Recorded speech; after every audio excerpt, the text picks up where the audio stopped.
Check my levels. Microphone check 1 2. Microphone check 1 2. Microphone check 1 2. Microphone check 1 2.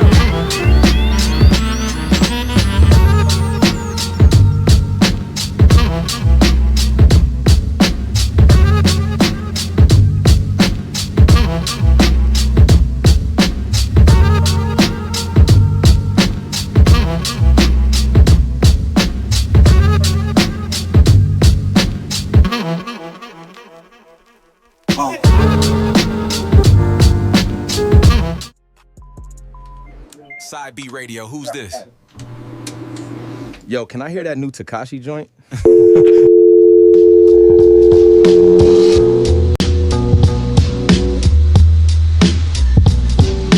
It's your boy DJ EPPS, Rock the Bell, Sirius XM, holding it down with you. And my family right here, live and direct, is the B-side. Yeah, side B, TV special. You know what it is. Your boy DJ EPPS had to stop through. Phil, I appreciate you. Salute.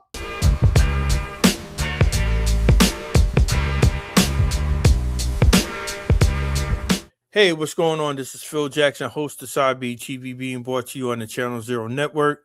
Please go back and hit that like and subscribe button. 2 episodes are already up on the network. Shout out to Fatima the Beat and Mikey D. Those are the first 2 episodes. I really enjoyed interviewing those brothers. They gave a lot of good information. They went in full detail about their careers, which was pretty dope to me. They gave some great stories. And we're going to try to keep this thing going with episode 3. I'm going to talk about that in a little bit. But I want to talk about Side B Radio. Every Sunday, 9 p.m. to 11 p.m. on 105.1 The Beat of the Beach in Atlantic City. I play underground hip-hop. Artists, if you feel as though that you can be played on Side B Radio, always hit me up with material, SideBRadio42@gmail.com. Edited music only with the bio. Big shout out to DJ Soulbug, J Ski, the Awesome 2. Those are some of the DJs that are on the radio station, and there are more dope DJs and radio personalities to come. So, just be on the lookout for that. I think I'm gonna do a podcast on the radio station because it's too many heavy hitters on that radio station not to get their background stories on how they started in radio and their passion for hip hop. So, me and Soba, we talk all the time. So, just stay tuned to that. Also, follow me on Instagram at SIB Radio. Everything's right there. If you want to hit me up, DM me about some ideas, DM me about some music. Thank you for everybody that has been emailing me their music. I've been going through it, a lot of dope material. And I got another announcement in the next week or 2 about more radio stations, but I'm not going to say anything about it now. But Side B Radio is trying to expand out. Now, episode 3. Shout out to DJ EPPS. He's on Sirius XM, Rock the Bells Radio, Channel 43 every Saturday Night Ride with DJ EPPS, 9 p.m. to 11 p.m. So please check him out. He was gracious enough to come on Side B TV. He gave me an in-depth look and in detail on how he started in hip hop, because he's originally from New York City and moved to Miami, and the rest is history. And his passion for the music and how he adapted is super crazy. I want you guys to listen to this because I respect all DJs, and I'm gonna have another DJ. Shout out to DJ B in Virginia Beach. I just did an interview with him, super crazy. You seen the clip of him playing the Dilla exclusive, Dilla freestyle that Dilla did when he was down at the radio station in Virginia. Shout out to my man Notch out there because he put that all together. So it's gonna be more podcasts with DJs just giving their background story, because the DJs run everything. You see what I'm saying? And I got so much respect for all these DJs out here because it's a hard job to do. It's a very hard job to do. And with that being said, I have my man DJ S. But before I do that, Rap Central Station, the edition is going to be April. So when that actually drops, I'll let you know where you can pick up, your magazine. I think it's going to be at Barnes and Nobles and some smaller bookstores and all that. So, and I have three music reviews in there, and I'm working on some more for the next edition that's going to be coming out in the next couple of months. So I'm just going to keep you abreast of what I'm doing because it's all for the culture. And with that being said, DJ EPPS, episode 3, Side B TV. I hope you guys enjoy it. I'll talk to you soon.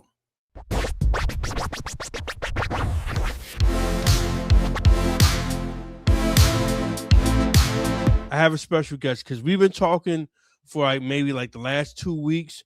I've been seeing this post. It's very motivational, it's very inspirational, and he speaks the truth.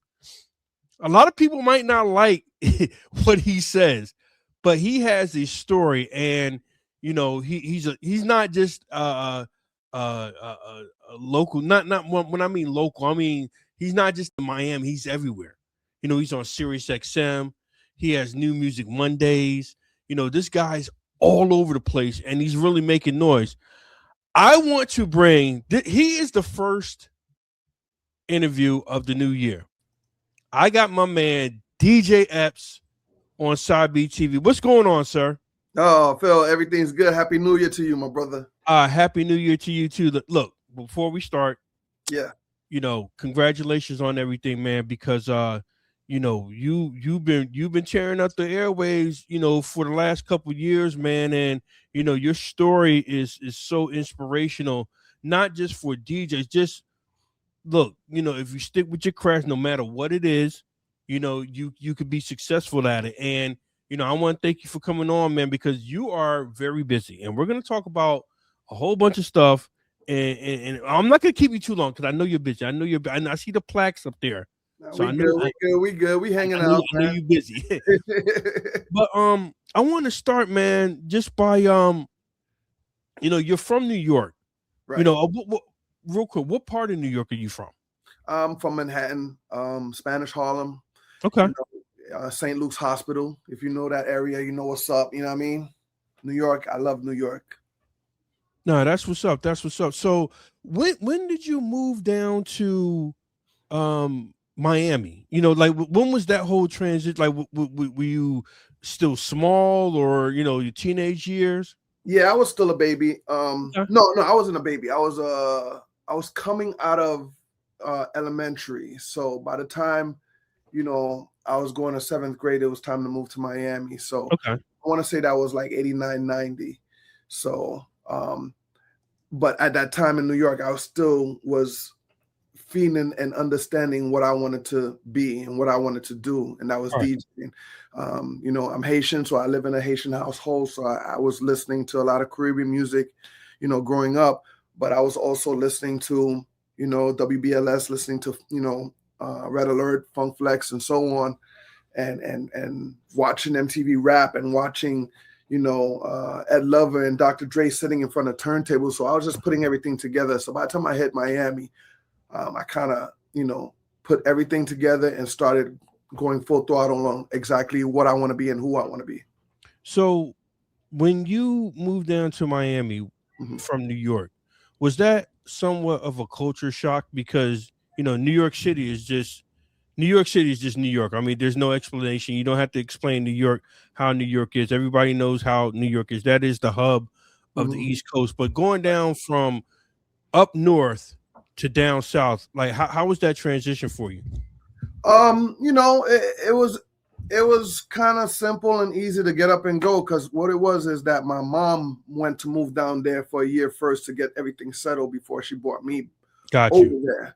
So, but I didn't even think about the transition. I didn't think about up north to south. I never, it was after the fact, I started picking up on, okay, my mom didn't want me to hang around the streets of New York where there was a lot of, needles on the floor and crackheads everywhere. I'm gonna be honest with you. It was grimy in New York. You know Yeah, what it yeah, definitely. Yeah, it's grimy in New York. So, that's when I learned the difference between that and palm trees and the beautiful situation that the South had to offer. So the transition was smooth, but it was great at the same time. So, my mom did a great decision because God knows I'm not saying that I was a bad kid or, I would have got in trouble in New York, but living in 5 boroughs in New York like that, it's kind of hard to move around as a DJ, especially at my young age. To try to go to clubs in different boroughs was not happening. And not to mention, there was so many DJs in New York. I mean, so many from, Tony Touch to Doo-Wop to Flex and so on. It would have been hard to try to come up. But when I got to Miami, it was kind of like wide open. Right. Really wide open. Now what year was that? I want to say that was 89, 90. 89, 90. Yeah. That was a great year, man. It was definitely a great year.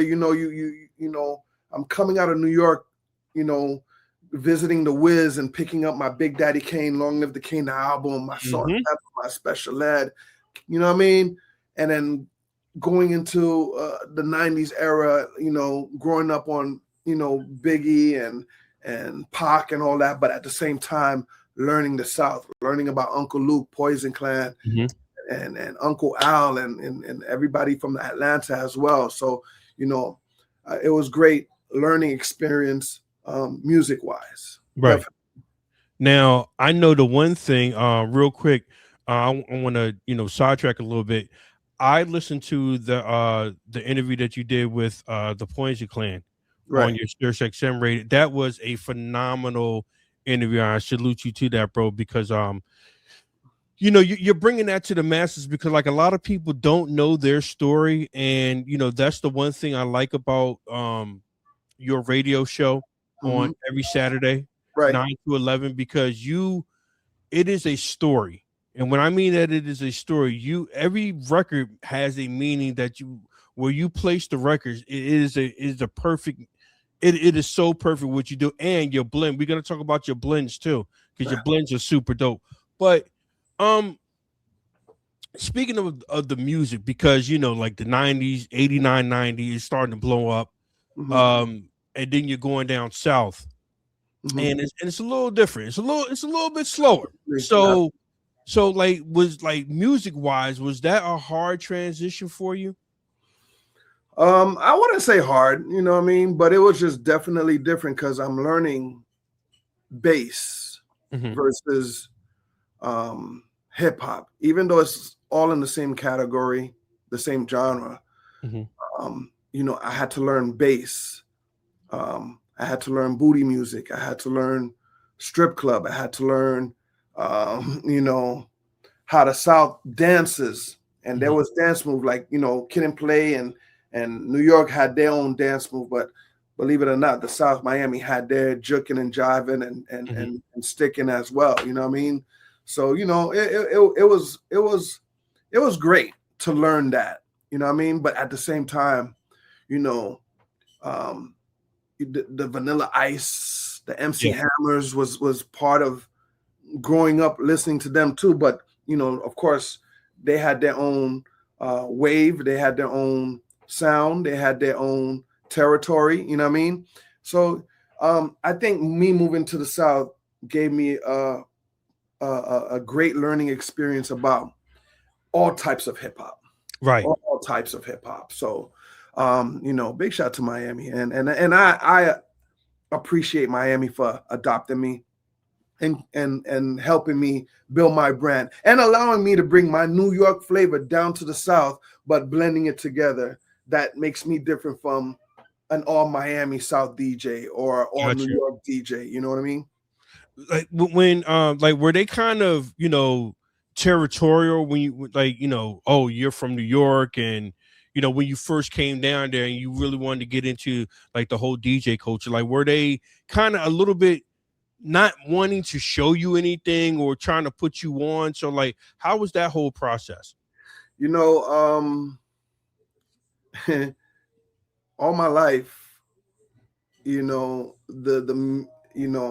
feel like there was a lot of gatekeepers, or a lot of people trying to not show me because they knew how dope I was or how dope I can be or become.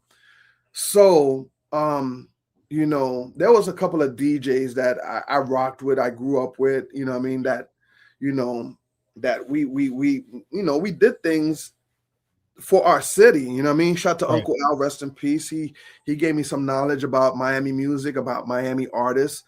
Shout to my man EFN from Drink Champs. We grew up in the Kendall area together, holding it down, you know what I mean? With another badass DJ called DJ Craze, you know what I mean? So, we was in the melting pot holding it down. But I always felt like nobody is going to give you the game. So it's all about learning and taking the game and you making it happen. Right. Absolutely. I live that till this day, you know what I mean? And now that I'm an OG doing things, I still feel like some people are just not, trying to work with me or vibe with me because they might feel some type of way. Maybe I'll, dim their lights when I step in the building. Maybe I don't know. Maybe I did something with that girl back in the days. I don't know, but I feel that energy sometimes. You know what I mean? And it's kind of whack. And I said that in a couple of posts recently. Like, we're gonna talk about that. Yeah, us DJs, we gotta support each other. You know what I mean? And we gotta vibe with each other. But yeah. Speaking of support, shout out to my man DJ Alamo up there because that's my man. And you mentioned him on, I'm driving, one Saturday, and you say shout out to DJ Alamo. I'm like, wait a minute, is he talking about Jersey's own DJ? Yo, that brother is solid with me, always hardworking. Shout out to DJ Alamo, shout out to Wallow, shout out to Gilly. He's doing this thing up here in South Jersey and Philly, not even just in South Jersey and Philly, but just everywhere. And that is the one thing I always respected about you. Because you didn't have to do that. You don't have to shout out people. You don't have to tell people where they're going to be at on your platform. And you do that because the Rock the Bells platform is huge. And you do that on a daily basis when you come on Saturday. So, how important is that? And we're going to get back into, how you started and everything, but how important is that? Because you actually said on a couple posts that is support, and it baffles me because of the fact is, you are at this level of your career, and you still feel as though that nobody support that you don't get that proper support. So how does that really make you feel, bro? Well, first, big shout to Alamo. Alamo, when he came down to Miami, he came to live out here for a minute. And I'm not saying I had to show him the ropes, but I, open the door and be like, yo, what you want to do? How you want to do it? So, we linked up. We did a couple of parties. We did what we had to do to just show everybody our relationship and that we are 100 with each other. And I got his back. And sure enough, he returned some favors back to me, which is the way it's supposed to be. Right. Period. You know what I mean? To the second question, which was how do I feel about supporting others? Listen, man, LL gave me an opportunity to hold it down for Rock the Bells. And one thing I know and I learned from the God is, and listening to him in his interviews, is that, he did Rock the Bells Radio. He does Rock the Bell Festival for hip hop, for everybody, whether it's me, a DJ, whether it's an artist, whether it's a legendary artist, whether it's just people that just love hip hop. So I got to help him, paint that picture and let him know that we are here for you. You know what I mean? We are here for you. So I'm not afraid to play another DJ's blend and show him his talent on my show on Rock the Bells. That's what I do. That's what we do. We got to show love to everybody. If there's an OG like Cannabis, Kumo D that he had a problem with, back in the days, all that's dead. Yep. All that's dead. EPPS, break their music. Go ahead. Sure, no problem. We're going to show love to hip hop. You know what I mean? Even some new ones that's coming up that happens to have a Rock the Bell sound, Mm-hmm. and they brand new still, hey, I'm willing to give them send me the record. I'll play it. You know what I mean? So we are here for the culture. That's what it's supposed to be. So me giving a shout out to a DJ, I love doing that. Mm-hmm. Anybody, period. You know what I mean? My DM is flooded when I'm DJing. So it's there for me to shout out everybody that's posting me, showing me their radio station, what city they on, and everything else, man. And to those listeners, man, I appreciate you guys, because you could be listening to your terrestrial radio station, you could be listening to another station, period. But I tend to learn that when it comes to Saturday night around that 9 o'clock area, boy, it seems like I own the world. The world is with me.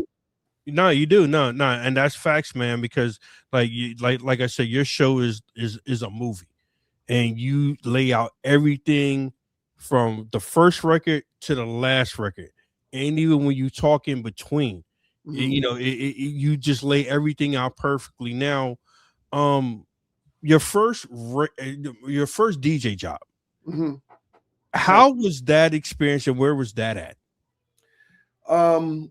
So when I got to Miami, I learned how to pick up some turntables and start DJing hooky parties. Hooky parties, if you don't know what that means, is like, when you would skip school and go to somebody's house or my house, and, we throw a little party right quick. But these are not the official parties. It was just parties, and it was me growing up, being learning and being a knucklehead at the same time.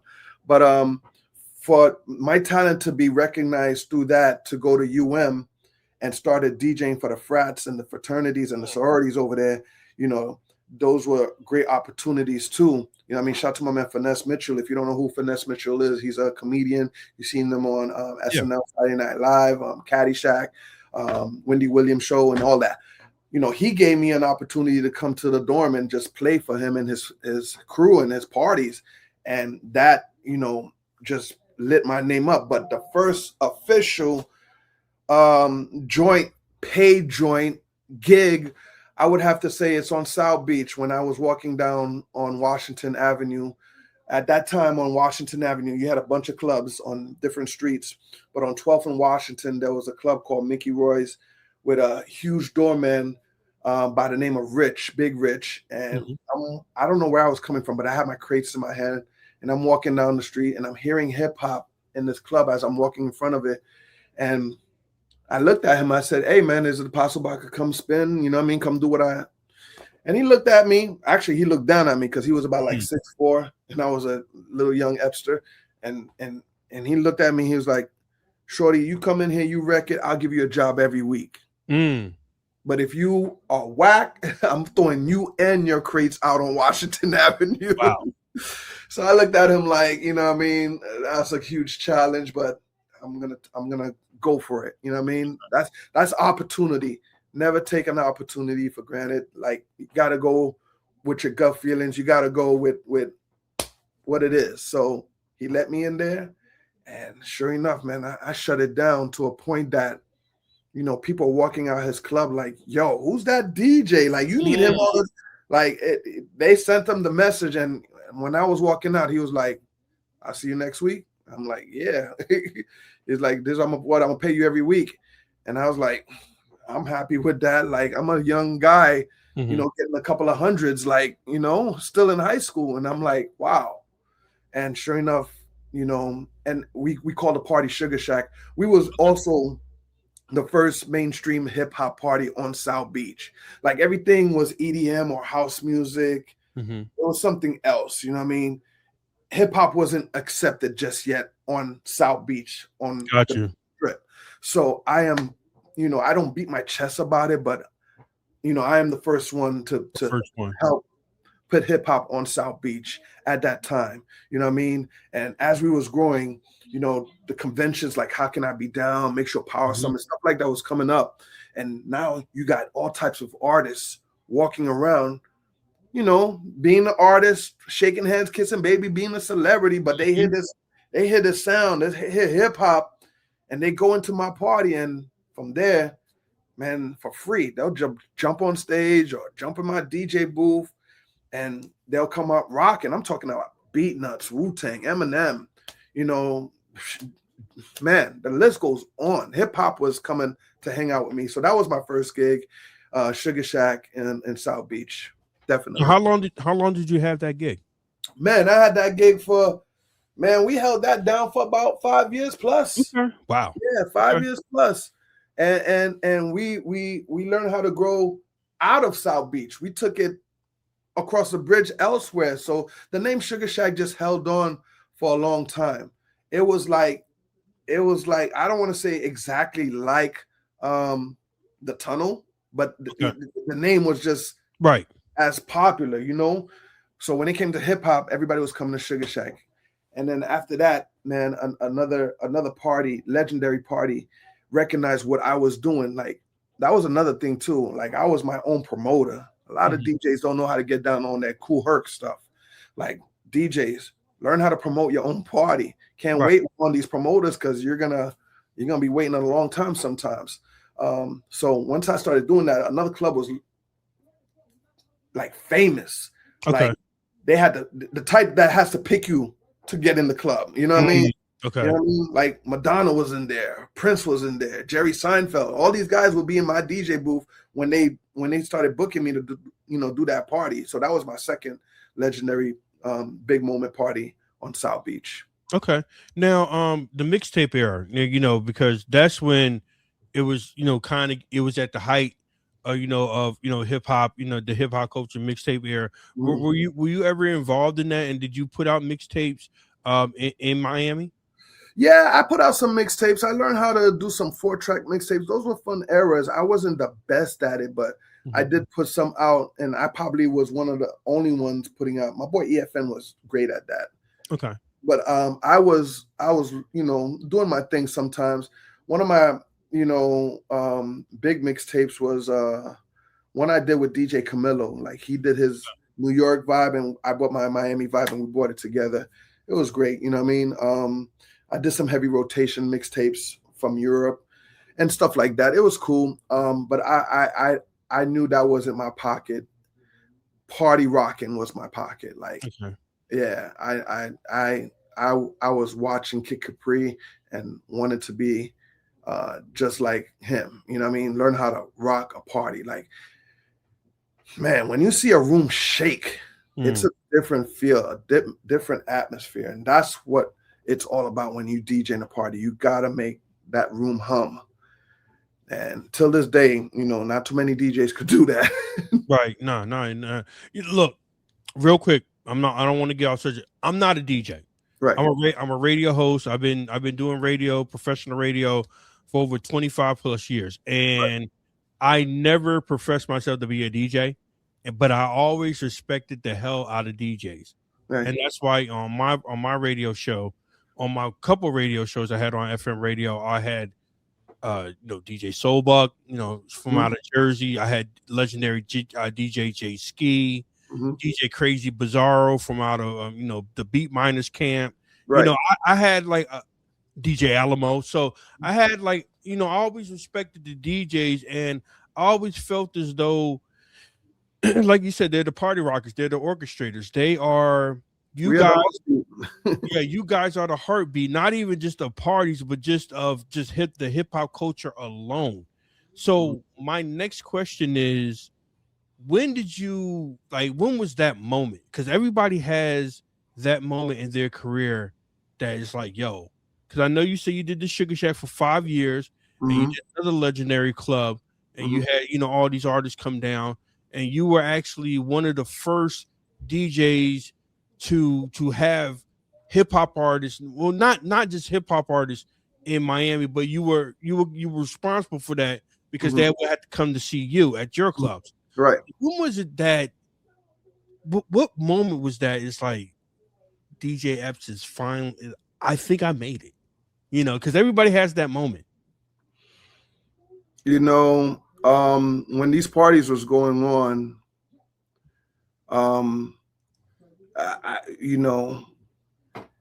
man, it was a time when the celebrity says, I got to go to DJ EPPS party. Once upon a time, you would go to New York and say, yo, I got to go to a flex party. I got to go to, so-and-so party. When it came to Miami, you definitely had to come to an EPPS party, period, because we had the hip hop on lock. So the minute I noticed that, Biggie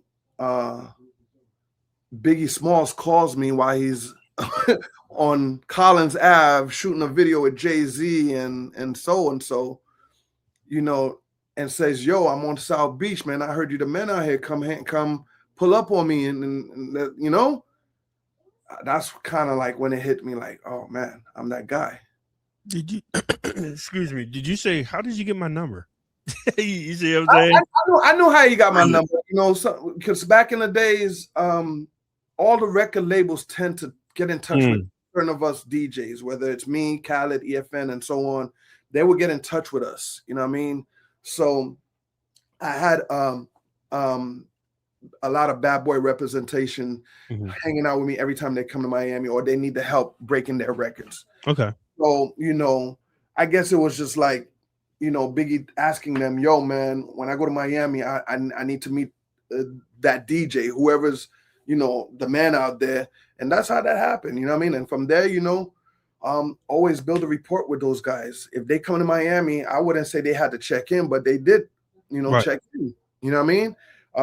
They want to know where the party's at. How can they pull up? And believe it or not, I would get on my promotership, put my promoter on the hat and learn to get them a bag. Hey, Word. Not book you to come to this party.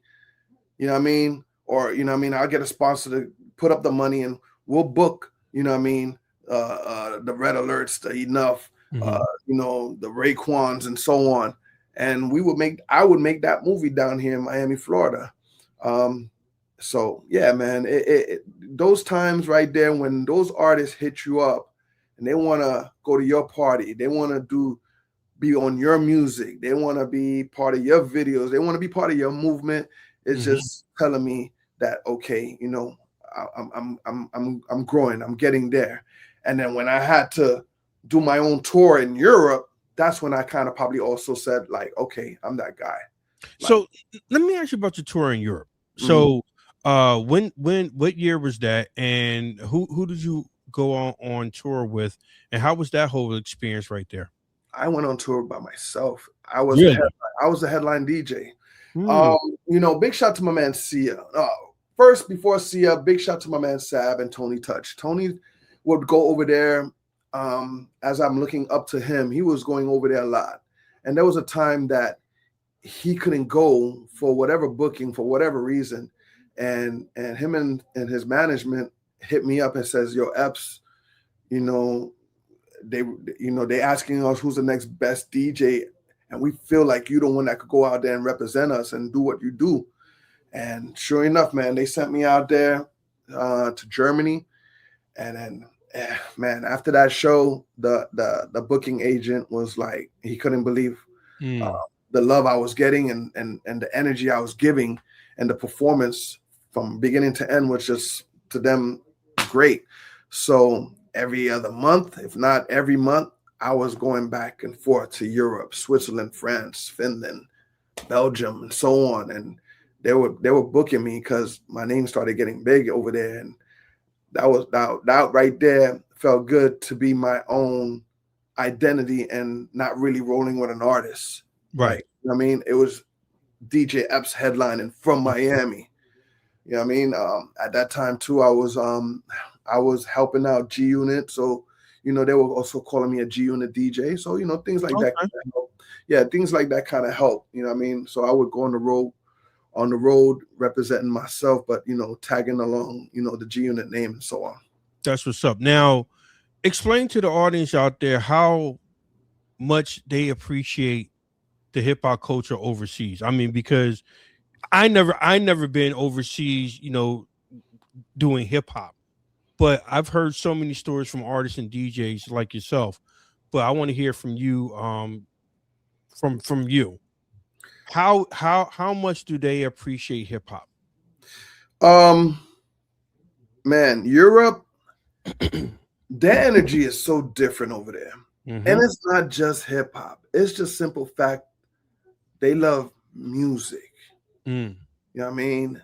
Now, if I happen to be DJ EPPS that represent hip hop and a little reggae music or something like that, and I go out there and perform, man, they see that I love music as well, but I'm also technical, and I get down on the turntables. Mhm.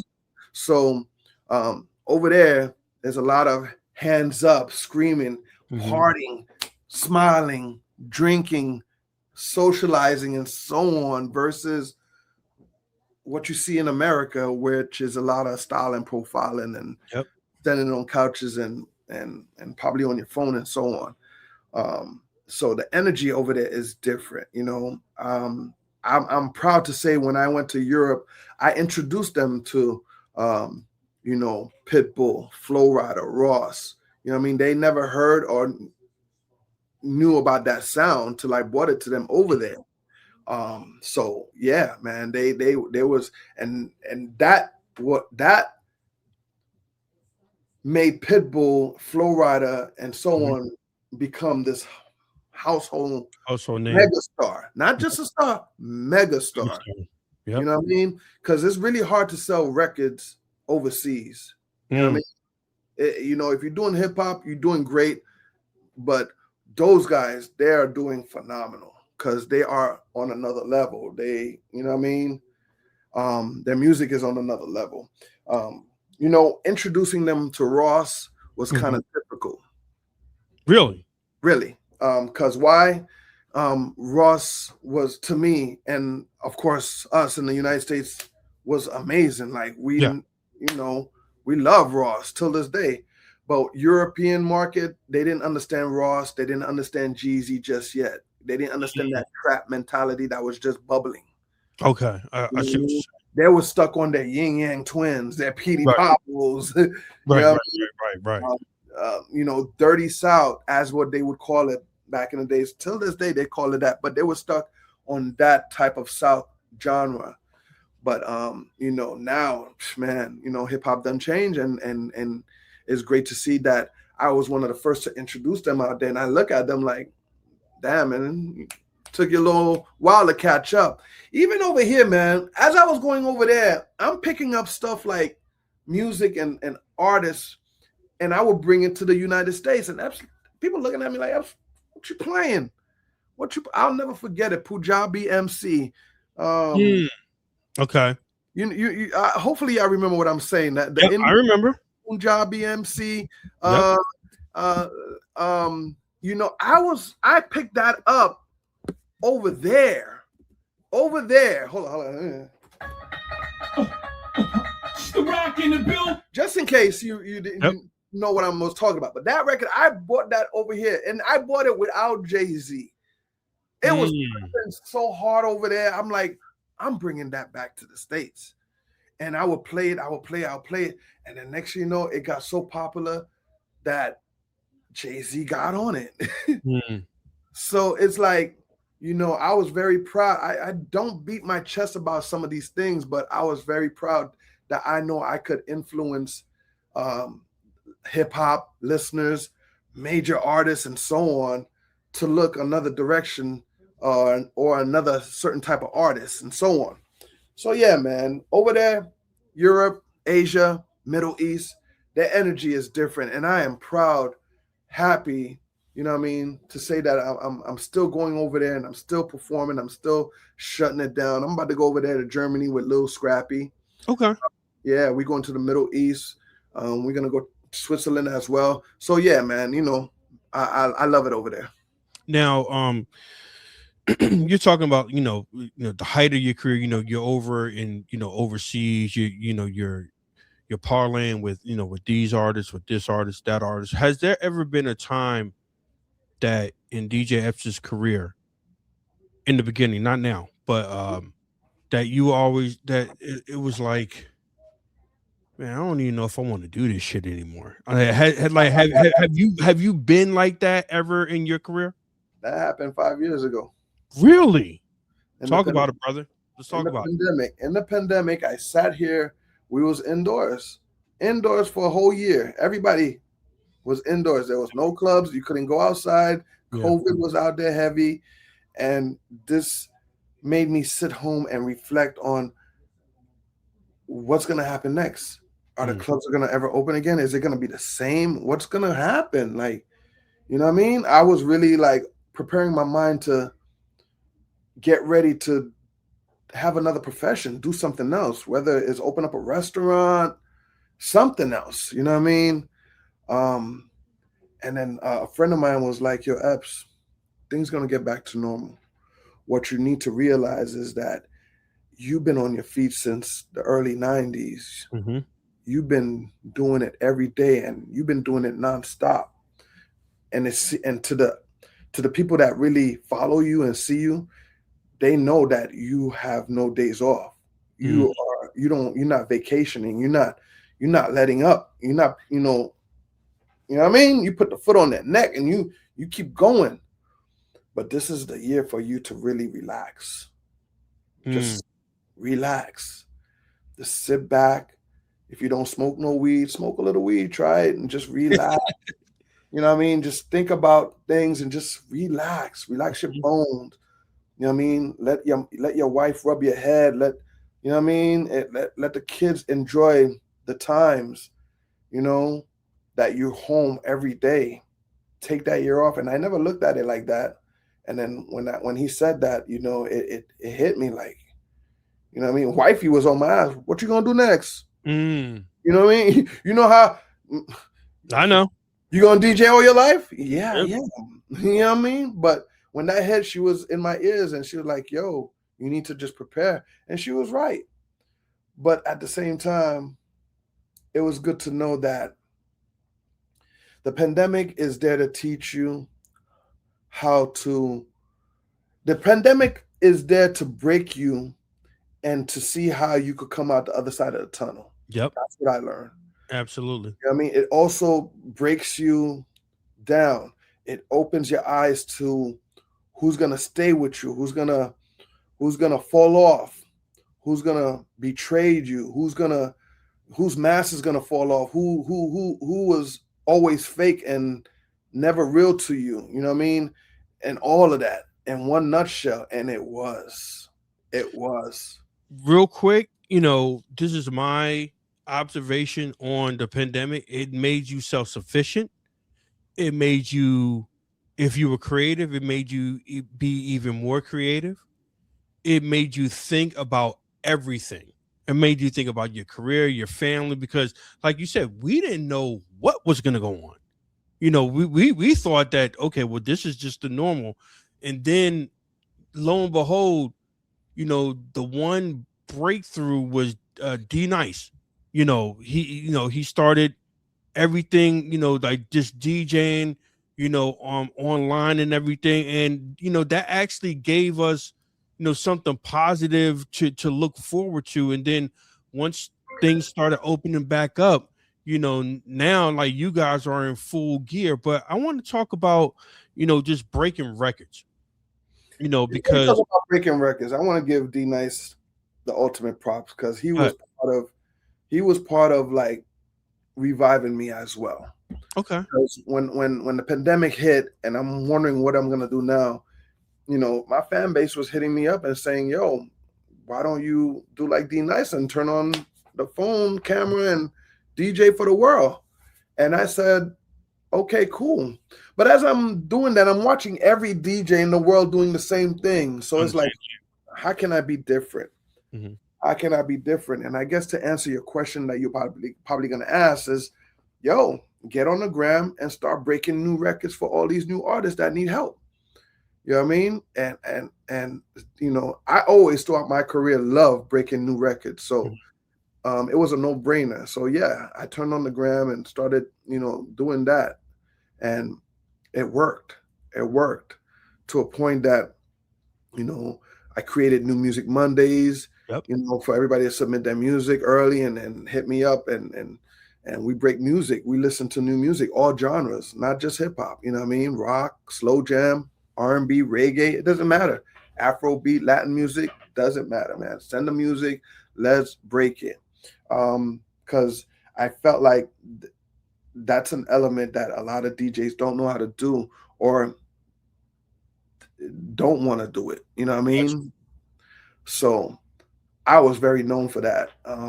and yeah, man, big up to D Nice. Man, I'll never forget it. I'm watching him, and I'm like, damn, man. All these people think D Nice is a brand new DJ that came out of nowhere. Right, exactly. Like, bro, he's been around forever, you know? Too little do they know. Yep. This is, you know what I mean? They call me D Nice. This is Boogie Down Production. This is, oh man. And you know, that right there, you know, he gave me inspiration. Another thing that happened in the pandemic too, while I was sitting here, you know, thinking that I'm about to give it up and not DJ no more, is getting a phone call from LL Cool J. Like, you know, I'm like, I know I'm known, I know I'm who I am, but really, there's some people that either I have not yet to meet, and I get starstruck sometimes, or I just didn't believe that. Oh man, out of the blue, LL Cool J is calling me to ask me to be part of the Rock the Bells team. Me. Out of all legendary DJs, he's calling me. You know what I mean? I know why he was calling me. I know why he gave me the opportunity. And till this day, man, I thank my brother for putting me on and putting me under his wing and helping him with the Rock the Bells brand, from the festival to the cruise to the radio station. So that right there woke me up and says, no, you can't stop DJing. This is where you're going to continue your legacy. This is how you're going to continue your legacy and probably finish my legacy as well. That's Like, what's up. Yeah. Now, what is that one record that, you know, that sits on your mantelpiece? That it, you know, you got a whole bunch of records. I see the plaques in the back, but what is that one record that you were like, I broke that record and nobody can't take that away from me? That is the record that I broke. And what record was that and what artist? Or what song was it? There's a couple of them, man. There's a couple of them. The one that stands out over all of them. Rick Ross, Hustler. Okay. Rick Ross, Hustling. You know, down here in Miami, we have two radio stations that was going head on and battling each other. But one of them was legendary, just like Hot 97. Just like Hot 97 has been legendary, and all of a sudden Power 105 came. You know what I mean? Mm-hmm. It was something similar like that. But, you know, down here, the big radio station, 99 Gems, was doing it, but another station from iHeart came in and started doing their thing. And I'll never forget it. You know what I mean? I get a phone call from Ross, and he was like, yo, I'm coming to the station, and I'm gonna give you a record, and I need you to break it for me. And I told Ross, I'm like, yo, Ross, isn't Khaled your man over there? Like, you know, why don't, you know, isn't 99 Jam the family? Like, you know what I mean? And I didn't say that to be on some funny shit, but, you know, logically, I would think, you know, you would do that. But his answers was like, EPPS, I want to be different. I want to do things different. Everybody broke their records on 99 Jams. I want to go with the new wave with this iHeart thing.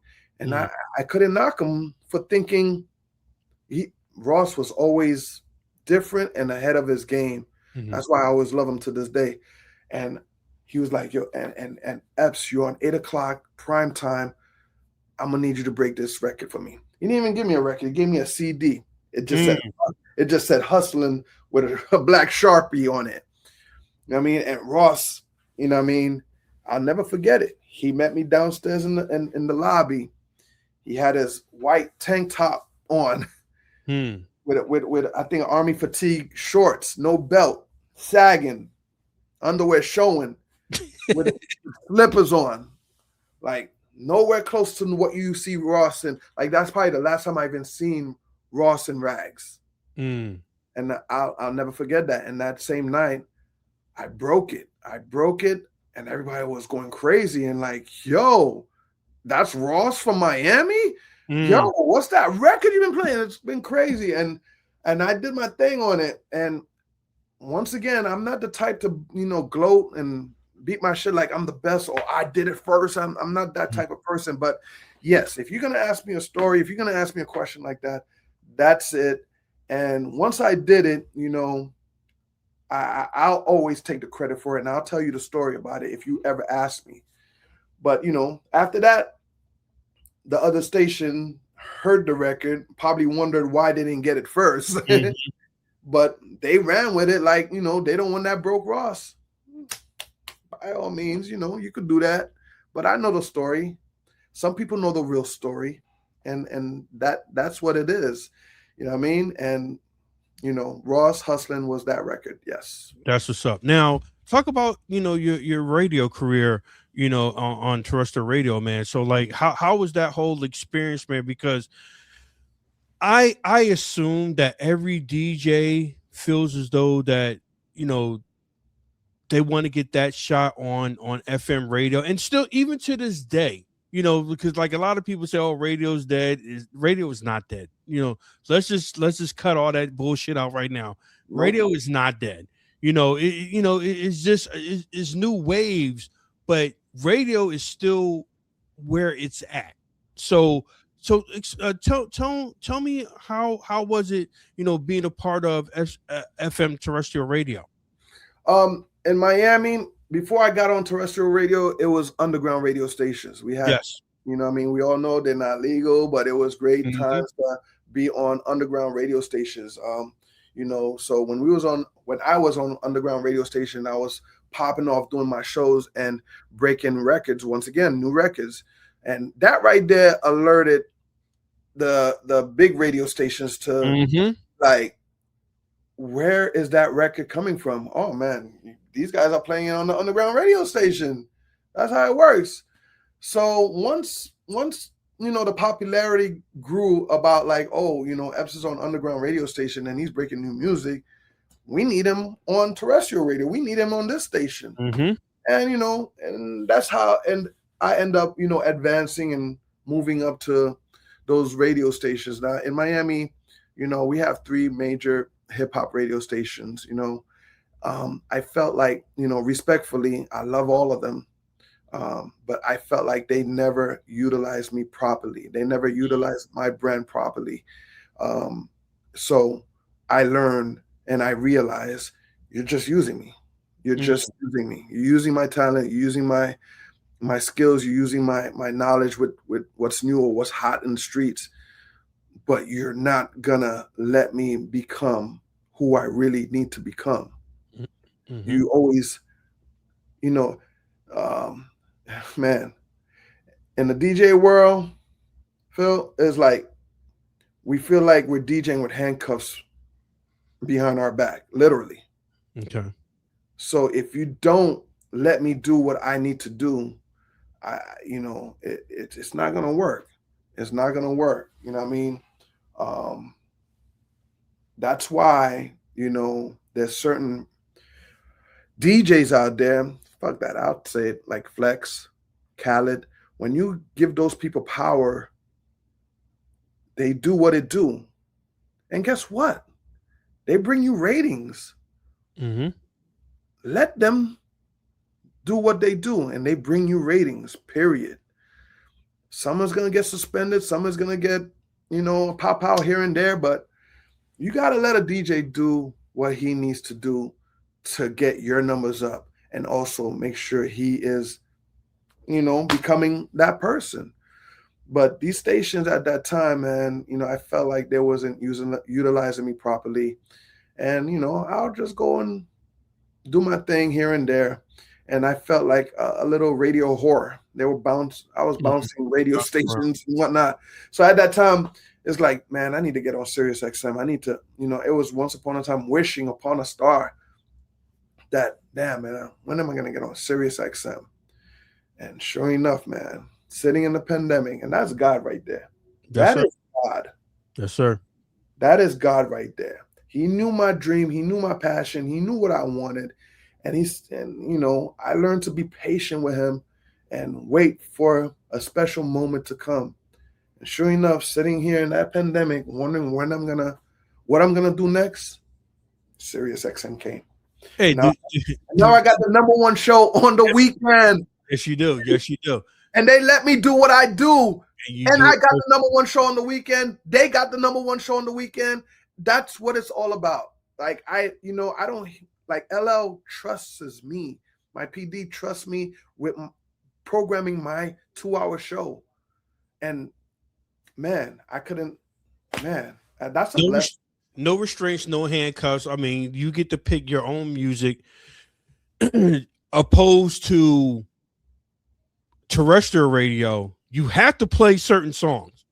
And real quick, before we go into XM radio, can you explain to the artists out there that it's not like how it was back in the day, back in the 80s, 90s, that you could just come up to a radio station, play a song, here, I got my song. It doesn't work like that anymore.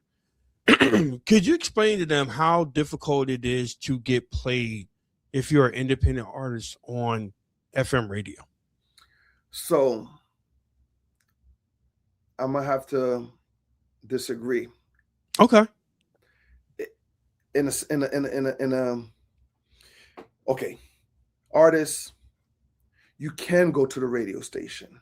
Okay. You can sit in the parking lot, and you can wait for DJ so and so that has a hotter show on the weekends or nighttime, whatever, to give him your music, so he could bring it to the PD. You can do those things. You could do that till this day. Okay. You do it? No, you are lazy. You don't know about that hustle, that grind, that determination. You don't know about that. I need to get this done, and I'm gonna do it. What Ross did, yeah. If he didn't have my phone number, he probably would have been sitting in that parking lot. But he fully warned me, I'm coming to pull up on you. Gotcha. You know what I mean? So artists, this time, this era, you can still do that now. Is it easy to get your music played when you do that? That's the hard part. That's the tricky part, because now you got gatekeepers. You had gatekeepers back in the days, but the gatekeepers now, this era and time, is even worse than back in the days, because they may not want to see you shine because you repping so-and-so, or you repping that hood, or you repping this, or that person might be like, this song is all right, but really, that song probably is a hit, and you didn't, and that DJ or program director, whoever, did not give the opportunity. So that's the part right there that kind of like make artists probably don't go to the radio station no more, because they don't feel like they don't have a shot. Gotcha. You know what I mean? But yes, you can go to the station. You can sit in the parking lot or at the gate to make sure you hand in your new song to this person, and hopefully, you never know, it gets on the air, period. Gotcha. Now, DJs that work at the radio station, I think you probably need a little, you should really start listening and give out some opportunities, or help out somehow, some way, and getting that music to the PD. You know what I mean? But everybody, I get it. The radio stations are worried about those same 25 records, not like us, a Drake record, a Travis Scott record, whoever, you know what I mean? And it's hard because, a lot of artists don't have 25,000 to go, put on a radio promotion run and so on. Hopefully I answered your question.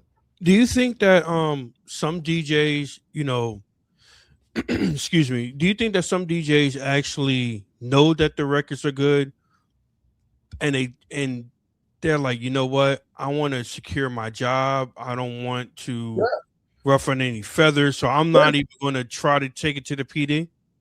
Yeah. Like I'm guilty of that, and I think those are one of the reasons why some of the stations didn't want me to go hard, because they know I would go hard for the city. Okay. So yes, there's DJs that they rightfully so, they need to protect their job. But I'm pretty sure if you pull them over and say, yo, this is the record, right? It's like, yeah, I know, but they're not paying attention to what's going on, man. You know what I mean? Or, there's something called a mix show list. Now, in that mix show list, it's not really the main Drake, Kendrick Lamar, Rihanna records, but that list has a potential record that can be as big. Okay. So DJs have opportunity to present, hey man, this is a hot new record from so and so from Atlanta. Like we should probably like pay attention and give this a couple of spins in the mix show, not really rotation, but in the mix show, and let it grow. Man, sometimes it's even hard to get on that mix show list. Mm. Phil, I got a hot record called Real Ninjas. Shade 45 plays it. There's New York stations that plays it. My station, Rock the Bells, plays it. I can't even get my own city to play it. Are you serious? Yeah. Wait a minute. Like you know what I mean? Who's the artist? Is that They're not even from here. It's OGLs and Ty Nitty from Infamous Mobb Deep. You know what I mean? Yeah, Ty Nitty. Yeah. Okay. Yeah. That's the record. Hey, send it to me. I'll play it on my show. Oh, definitely, and I appreciate that. But that's prime example of gatekeepers and so on. And like I'm DJ EPPS. I put out hot records before. Why can't you even put my records on the mix show so the DJs could test it out? It's because the program directors or the assistant program directors are DJs themselves. So got you. And they feel some type of way because of, wait a minute, why don't I have this record and he has the record first, or he's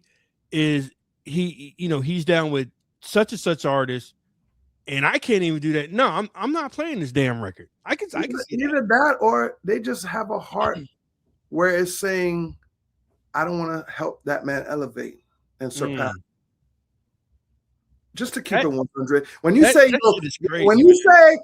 some people don't like what he says, that's what he means, guys. Everybody, that's what he means. I'll tell you the truth. It's sometimes they don't want to see the next DJ elevate. Period. That shit is crazy. They don't understand that if I win, we all win. If you win, we all win. Right. Exactly. And like that's the whole thing. Because of the fact is, hey, if you put me on to something, then I'm gonna support that, and then we're both gonna win. I mean, it's like 1 + 1.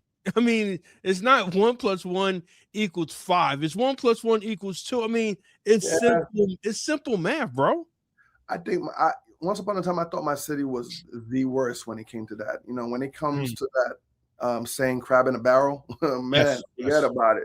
My city is it. But as I'm growing and as I'm tapping into other cities, I'm learning that they're having the same problem. Same problem, bro.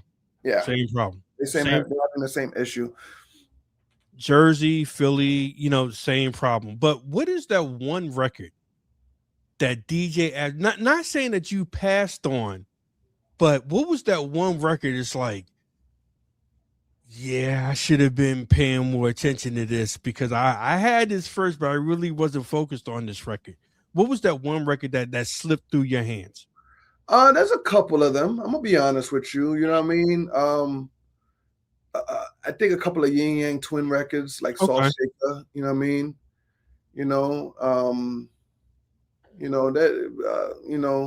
was a couple of New York records that, and all of us DJs are guilty of that.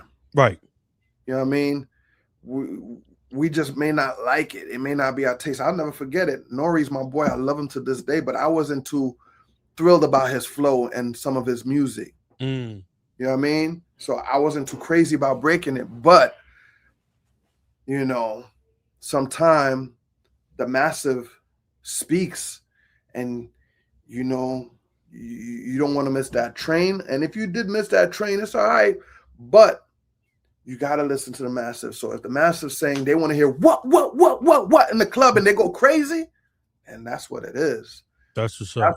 It is. But yeah, I'm guilty of missing a couple of records in my days. That's what's up. Now, Sirius XM Radio every Saturday night, 9 p.m. to 11 p.m. If people don't know your show, they must be living under a rock. So tell the people about your show and how you came up with the whole format of your show, and how long has it been on? Because it's super dope, bro. I want to say this April is going to be 5 years. 5 years. I think my 5th year anniversary is going to come in April. It was right before my birthday, and it was also I came in a year after Mr. C, so it's gonna be his anniversary too. Okay. How we came up with the show. So the story with that period is when L was fighting for the name Rock the Bells, because some other group of people had it. They were throwing festivals, I believe, on the West Coast or something like that. Mm-hmm. He ended up fighting for the name, so because he knew what he wanted to do and proceed with, representing hip hop. And while he was fighting for it, he had Prince Marky D from the Fat Boys do a daytime show every day, Monday to Friday. So he asked Marky, yo, Marky, man, I want to get a DJ to be on Rock the Bells, but I want him from the South. You know what I mean? Like, what legendary DJ down there, especially from Miami, because he already knew in his mind that Sirius XM was going to open a branch up in Miami, and he needs somebody to handle that. So Marky told him straight up, rest in peace, my brother Marky, from the Fat Boys. He told him straight up, he was like, yo, man, if you're going to get anybody to be part of that, get EPPS. And he was like, can you link me up? He was like, man, that's my brother. Like, and at that time, Rock the Bells was doing shows called All Day City, Miami, All Day City, New Jersey, where they highlight on those cities. So when they came to Miami, L asked me to do about an hour and a half show, mix show, of playing all the Miami music and giving histories. And so I did that just the way you hear me on Rock the Bells weekend. And when I did that, the next morning he calls me. He was like, man, I never heard such an energy like that. You're so refreshing. The show you did last night was phenomenal. Exact word, phenomenal. And he was like, yo, I want to offer you a contract. I was like, contract? Yeah, man. It was a 3-year contract. And we talked about, how we wanted the show to sound. He says, yo, I want you to be, on the mic. You know what I mean? I want you to tell a story when you playing your records. I want you to give that South feel. And I was like, that part's too easy. You know what I mean? I got a library out the ass. So, putting those records. And he was like, also, feel free to drop a new record from, Salt and Pepper. If they got a new record, we're going to call it Breaking Bells. We're going to break new records, you know what I mean, from these artists, whether they're legendary or it's a new Moneybagg Yo or Future record. It don't matter. We're going to break a bell. But obviously keep the format throwbacks, old school. So I've been doing that. And, man, once he gave me the assignment, I've been on cruise control ever since. We talked about what we're going to call it. Hey, man, he said, the way I was listening to you last night in the car, you took me on a ride. What do you think about the Saturday night ride? I was like, there you go. Let's go. You know what I mean? Bro, that is the absolute perfect word title for your show, because that's what I do every Saturday. We go down to Atlantic City, go get something to eat, and we just ride out. We turn on XM radio, like I said, DJ Scratch, Torre, and we finish up with you. Yeah, and I'm telling you, and it's truly an experience, man. And it led to opening more doors for you. You're doing Rock the Bells boat cruises. You're doing you're doing the concert in New York. Yeah. So, like, how's all that experience, man?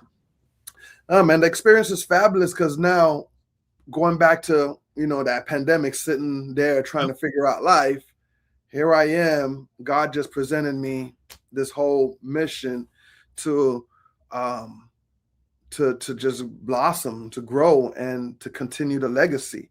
So as we are doing the Rock the Bell festivals, as we are doing the Rock the Bell cruise, I also find myself doing brunch parties, throwback parties, you know what I mean, in my city, in different cities, and so on. And guess what? As this is happening, what people were listening to in the past 3, 4, 5, 6, 7 years it's kind of, going down. Mm-hmm. Why? Because the music is not timeless no more that we're listening to nowadays. It's not. It's the same, subject. I'm drinking. I'm sitting on couches. We doing hoes, whatever. Mm-hmm. It's just not what it used to be. The production is the production is probably great. But it's not it. So now the music, I feel like, and you probably hear it a couple of times in conversation. It's going back to the Motown Yes. sound, the era, the vibe. Mm-hmm. And I think Rock the Bells and people like me are the ones that's helping shape form that. When you hear Scratch on his show, he's not only DJing, but he's creating records too that shape forms that. And it don't got to be hip hop. You hear him do a house record too and just Yep. surprise you with that. So me myself, when I do my show, I learn how to put it all in a blender and just make it sound. Damn, man, he took me on a journey. He took me Yes, on a sir. ride. He took me there. You know what I mean? So we could go do some hip hop from the 80s with Cool G Rap and so on, and then move up to the 2000s and do Young Jock, and then go back into the 90s with Biggie and Pac, and then still drop one reggae track just to remind you. Damn, man, I remember that reggae track in Brooklyn in the basement parties, or I drop a reggaeton track. Just that's one thing that he also LL allowed me to do, is to drop some type of Caribbean song, throughout my mix. Just add a little spice in there, because being that I'm from Miami, I'm from the Caribbean, we want everybody to know that Rock the Bells supports that culture as well. Absolutely. You know what I mean?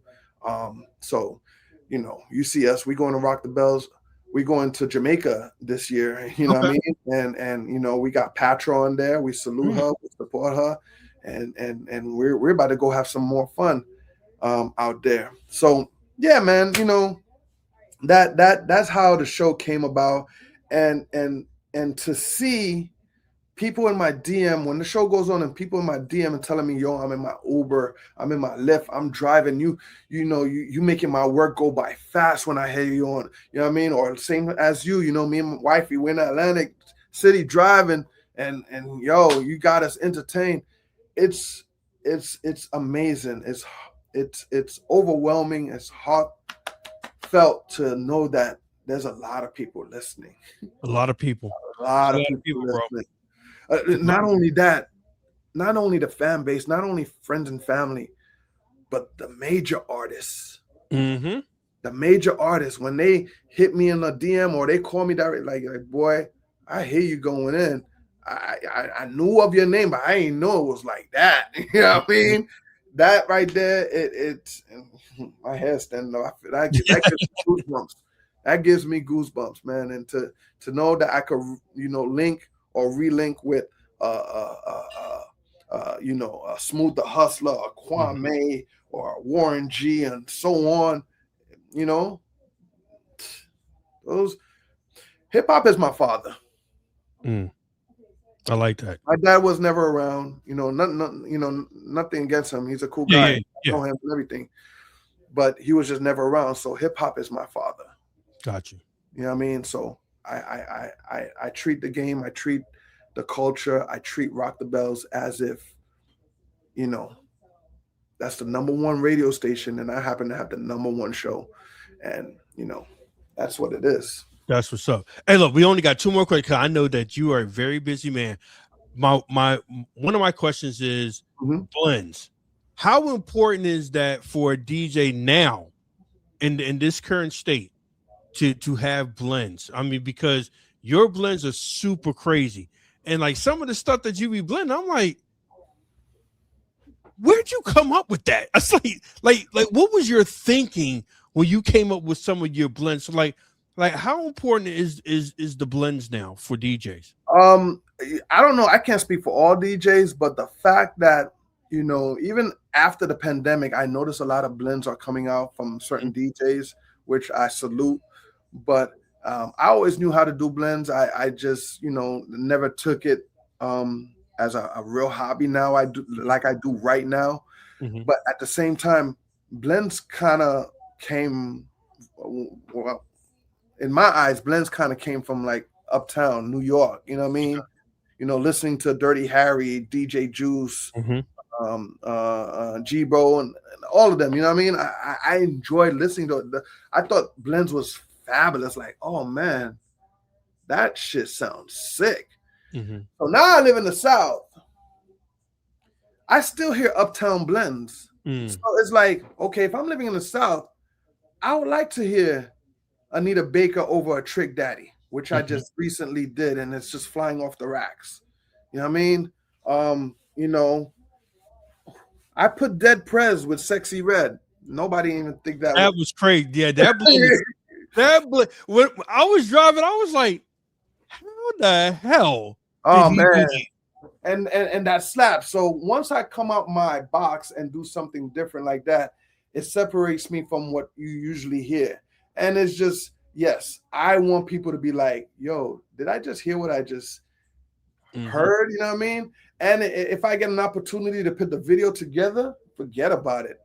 Right. Forget about it, man. You know, so blends for me, I feel like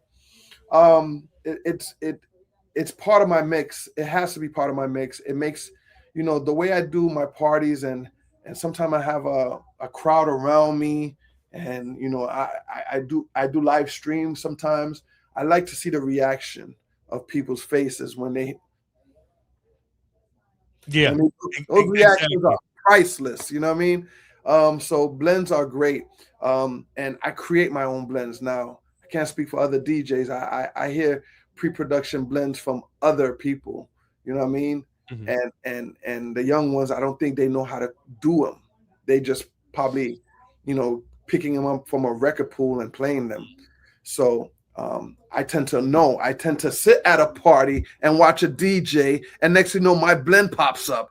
But I sit there with proudness, like, yeah, that's Because what. because you create a whole new record. It's basically a whole new record, and like you said, some people might not know who a Dead Prez is, or some people might not know who a Sexy Red is, and then you just introduce them, and now like the fan base just even grows even more now, and it's coming from you.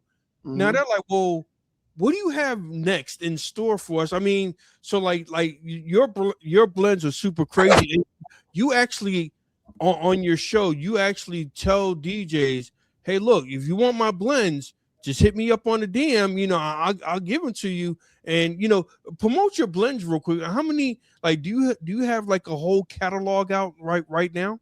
Yes, I do have a couple of blends. You know, I have the Not Like Us Okay. album blend. I had a have an all female hip hop blend. I just released a new blend with DJ Demo. It's Okay. 20 R&B blends. He did 10, I did 10. There's a couple of jives on there. Now, this is all on my Bandcamp. Okay. I learned and I found out I can make a lot of money with my blends. Yes. So I only give out my blends to people like you. It'll be in your mailbox when we get off. You know what I mean? But I put them up on Bandcamp. If you know bandcamp.com, search DJ EPPS, and you can find all my blends there, and you could just purchase them. They, like, you know, like you said, they like singles, they like making music, their albums. So yeah, DJ EPPS on my bandcamp.com. Go ahead, pick out your blends, have some fun, and you know, let these motherfuckers know. That's a, that's a, hey look, and also New Music Mondays. Tell me about that, man. I know about it, but tell my audience about that, man, and any artists out there that want to get involved with that because that is super major too. And tell the people what platform it's on.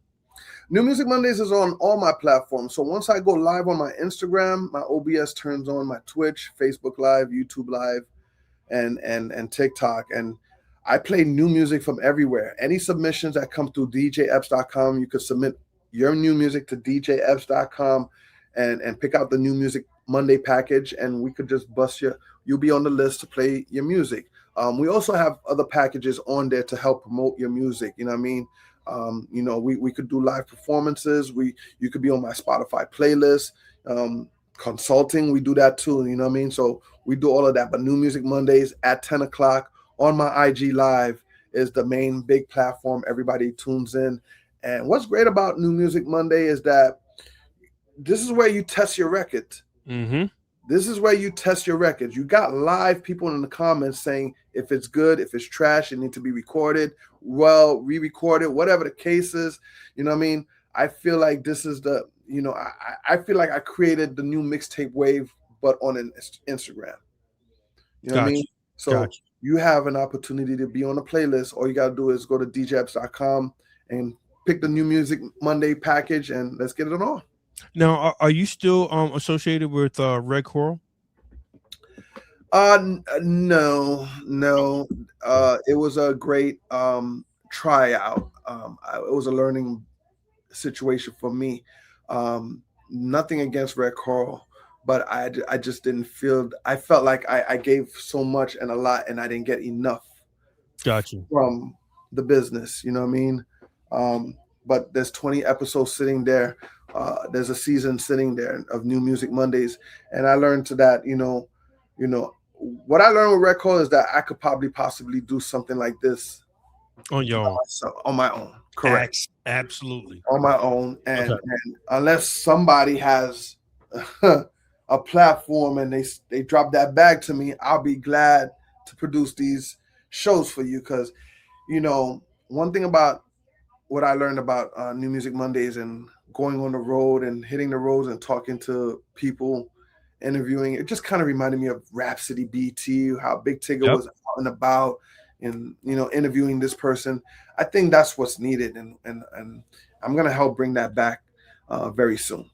That's what's up. Now, my last question is, well, not even my last question, but any advice you want to give a DJ, you want to give an artist out there, any inspirational, because I see all your IG posts and you speak the truth, you know, about janky promoters, about supporting other DJs.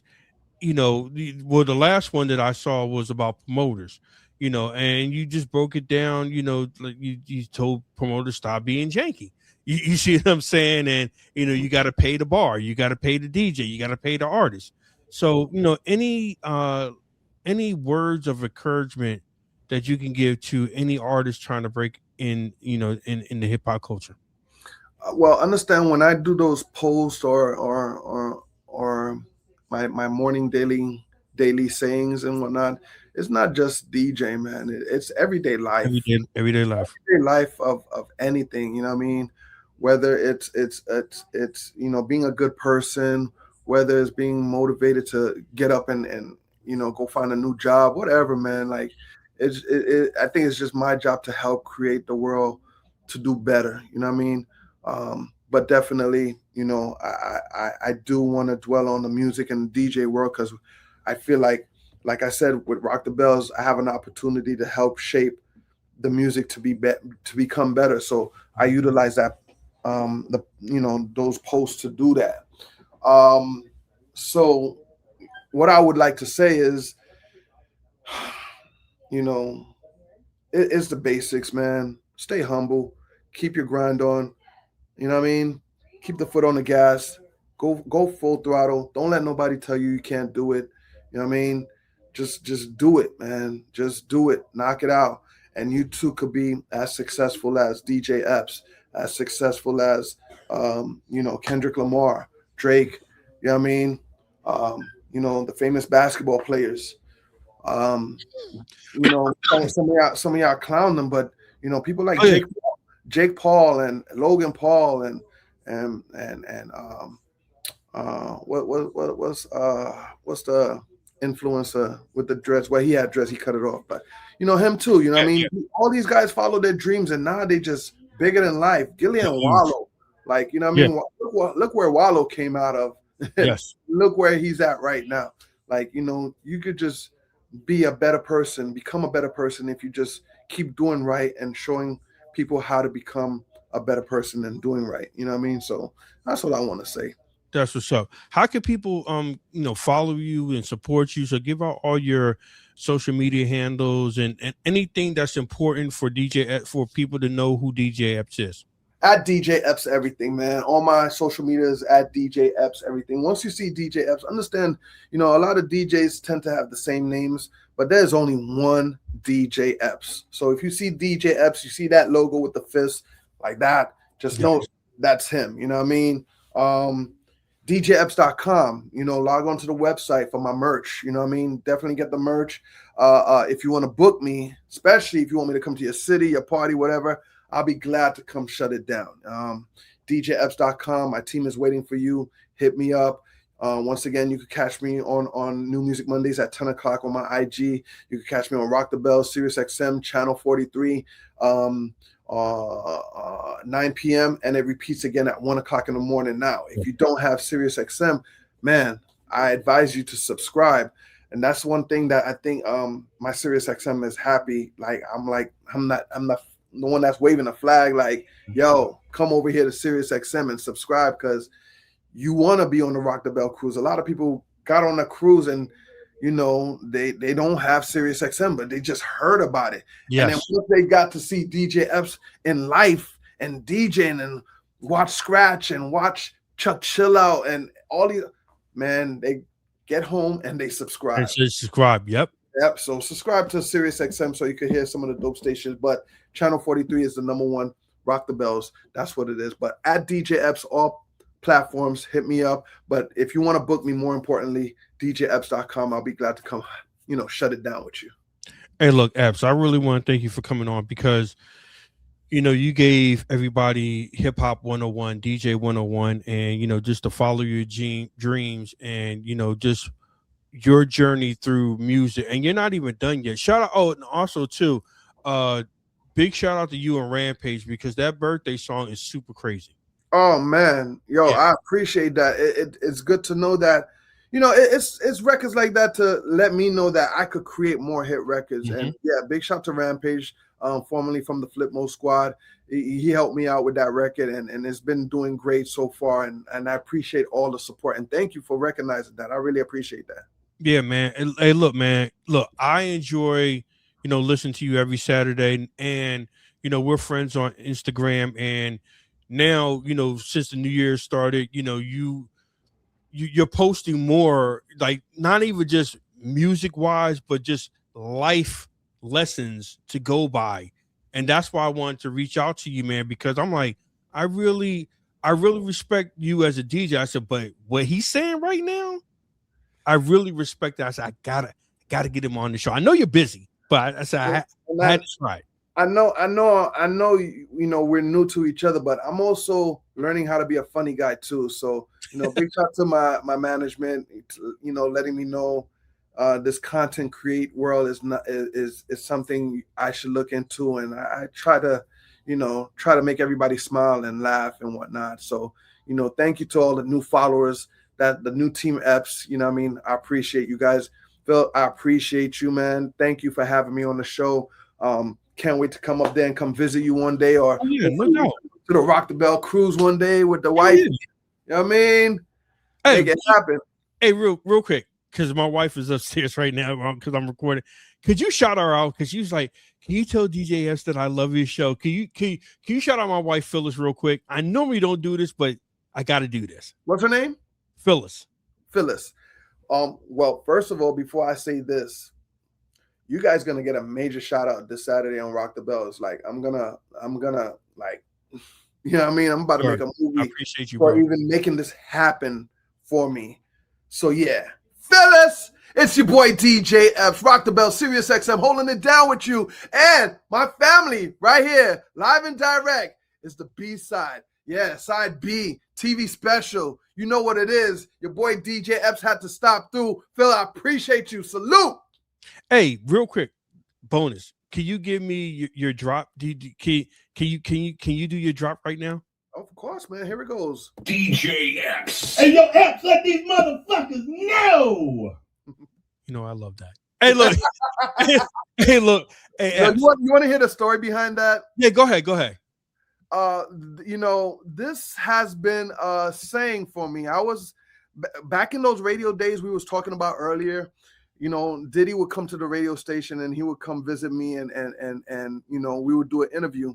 I don't know if he was having a bad day that day, whatever. And I told him, yo, I'm gonna need a drop for you for the radio station. So he did his drop, and at the end of the drop, he said this. Hey, yo, EPPS, let these motherfuckers know. It didn't sound like that. It was more of that's Diddy. He gave me the toothpick mouth, Puff Daddy. Hey, yo, daddy, let these, you know what I mean? And I was like, yo, like, I need you to act like you in Hot 97 with Funk Flex. I need you to, you know what I mean, crack that mic and just, and then, man, he looked at me and he was like, damn, you just woke me up. Pause. And he went and gave me a drop, and it came out just like that. Hey, yo, EPPS, let these motherfuckers know. Now, that ended up becoming so popular that, you know, we made the hashtag and everything, you know what I mean? And then, unfortunately, everything happened. Things happen with Diddy that, you know, Lil Jon gives me a call and says, you still gonna run that Diddy let these motherfuckers know? I was like, what you mean by that? He was like, you know, no disrespect, but I think you need to put that on pause for a minute, because, you know, it don't sound right on the radio station apps. Sound like, yeah. I'm like, damn, you know, I already knew it in my mind. I was like, you know, but I that's my saying. And he was like, look in your email. And I said, what? I looked at my email, and next thing you know, I heard it loud and clear. Hey, yo, EPPS, let these motherfuckers know. I was like, man, that's how much love hip hop got for me, man. And I appreciate that, Lil Jon. I appreciate that Diddy too, man. And let these motherfuckers know is the saying, in case you don't know, is the hashtag. And a book is coming out soon. DJ EPPS, the story of DJ EPPS. The book is coming out very soon, and sure, a documentary is gonna come out of that too. So I just wanted to tell that quick story. Hey, look, man, real quick, when all that stuff was going down, and I looked over at my wife, and we were driving, I was like, he ain't doing that drop no more. I said, he ain't doing that. I said, no, you got to cut that. And then we heard the new drop. I was like, I like it. I like this one. I like this one too. But, you know, things happen in life, and, you know, it is what it is. But I want to thank you for coming on, man. And, you know, much success for you. We're going to be watching you every step of the way. We can't wait to hear more from you in 2026, man. And, you know, just thank you, man. Just thank you for this opportunity, bro. Man, thank you for, you know, let me come on the show, and thank you for being a listener, and thank you for, you know, man, the introduction, man. I like I said, man, I can't wait up to meet up with you guys, and you know, we're gonna party together and whatnot, you know what I mean? And to your wife, Phyllis, I appreciate the love. Thank you for listening. And yeah, I got you. Thank you. That's what's up. Hey, look, I know you're busy, so I'm gonna go ahead and let you go, bro. I'm gonna go ahead and let you go. Yeah, I'm out. Yeah, I know you're busy. I know you're busy. But I enjoyed staying here and rocking out with you, man. Thank you because I feel like when I do this, it's therapy a little bit. So, you know, thank you. I appreciate it. And you know what? And you're helping the culture, bro. You're truly helping the culture. So I appreciate you coming on. We're gonna be listening. Okay. Thank you. Appreciate you. Oh, and that is it. I will talk to you guys next week. Look, this is the new era of Side B TV.